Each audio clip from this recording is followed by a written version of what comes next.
Welcome to जी के land. दोस्तों, हमारा आज का टॉपिक है बुंदेली रियासत में से आज हम पढ़ेंगे चंदेरी और बानपुर रियासत के बारे में।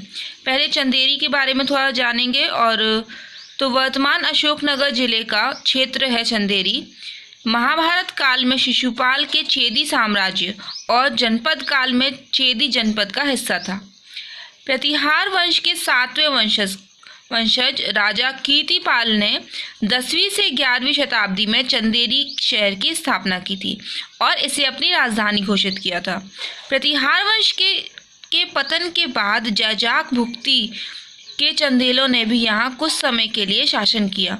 11वीं शताब्दी में महमूद गजनवी के बार बार आक्रमण के कारण चंदेरी साम्राज्य क्षतिग्रस्त हुआ था, प्रभावित हुआ था। बानपुर तो वर्तमान में ललितपुर में उत्तर प्रदेश में बानपुर स्थित है। अब हम रियासतों के बारे में बात करें तो चंदेरी और बानपुर रियासत 1818 से 1848 तक थी।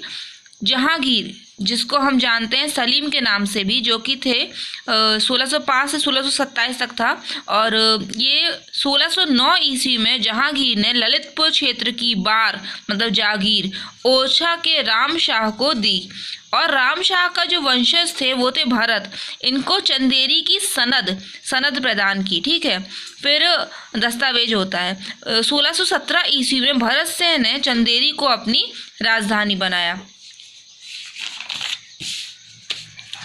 फिर इनके बाद दुर्जन सिंह राजा बने, जिससे इंदौर के होलकर ने एवं सागर के गोविंद राव ने इनका बहुत सा भाग छीन लिया।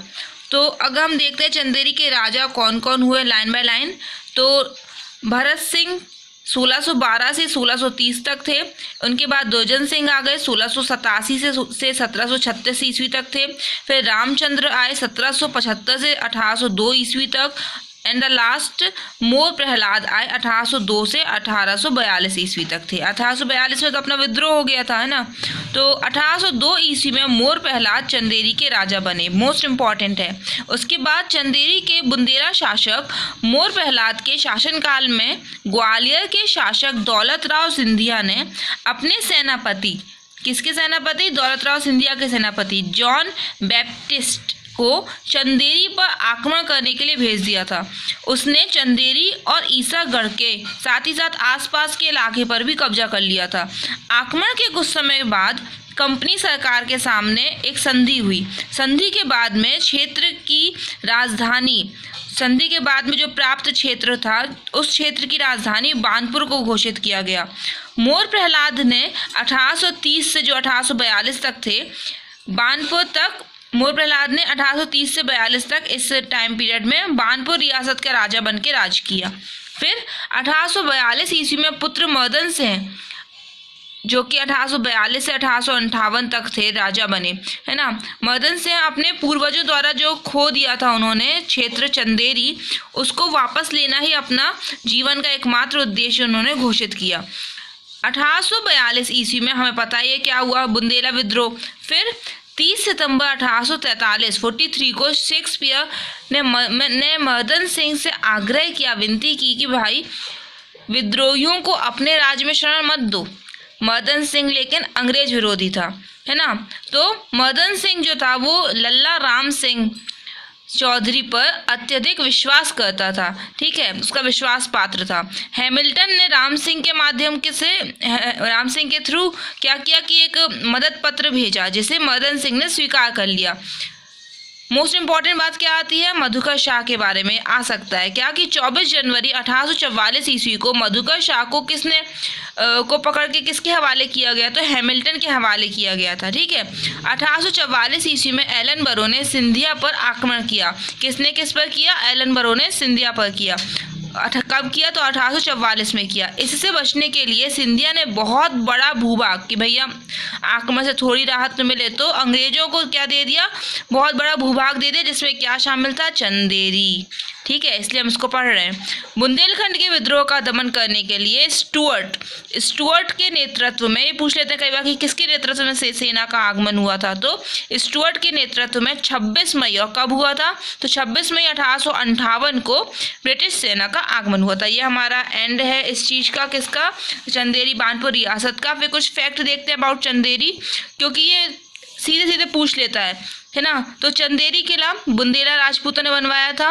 इसका जो मुख्य द्वार है उसे हम कहते हैं खूनी दरवाजा, ठीक है, नाम से फेमस है। कौशक महल महमूद खिलजी ने बनवाया था। ये पूछ लेते हैं किसने बनवाया था, तो महमूद खिलजी ने कौशक महल बनवाया था और 4 हिस्सों में बटा हुआ है यह महल और 1445 ईस्वी में निर्मित करवाया गया था। फिर परमेश्वर ताल जो है, ये इस ताल के समीप एक मंदिर है। इसका निर्माण बुंदेला राजपूत राजाओं ने करवाया था, बुंदेला राजपूतों ने करवाया था। और फिर आता है ईसागढ़, मोस्ट इम्पॉर्टेंट। यह चंदेरी से लगभग 45 किलोमीटर दूर है और जहां 10वीं शताब्दी की शैली में निर्मित कई खूबसूरत मंदिर मिलते हैं, लेकिन यहाँ एक क्षतिग्रस्त बौद्ध मठ भी है, ठीक है। फिर आता है जामा मस्जिद, एक और मोस्ट इम्पॉर्टेंट। क्या कि भैया ये पूछते हैं बनवाया किसने, तो गयासुद्दीन बलबन ने चंदेरी पर जीत की थी, ठीक है, और उसी के उपलक्ष्य में इसका निर्माण किया था और ये सुनिश्चित किया कि इसकी जो संरचना है, जिसका जो स्ट्रक्चर है, वो मुगल प्लस चंदेरी विरासत दोनों के इफेक्ट को, प्रभावों को आत्मसात करे। यह मध्य प्रदेश की सबसे बड़ी मस्जिदों में शुमार है। कौन? जामा मस्जिद। केवल यहाँ बस नहीं है, चंदेरी बस में नहीं है, धार में भी है, भोपाल में भी है। फिर देवगढ़ किला, देवगढ़ किला चंदेरी से 25 किलोमीटर दूर है, 25 किलोमीटर की दूरी पर स्थित है। इस किले में कई जैन मंदिर हैं जो कि माना जाता है कि 9वीं से 10वीं सदी के बीच के बने थे और यहाँ कुछ अति प्राचीन मूर्तियाँ देखने को ही मिलती हैं। ये इम्पॉर्टेंट बात आती है इसमें क्या कि किले के पास में ही 5वीं शताब्दी का विष्णु दशावतार मंदिर है, ठीक है, जो कि अपनी नक्काशीदार स्तंभों के लिए बहुत ज़्यादा फेमस है। Okay, thank you friends, bye.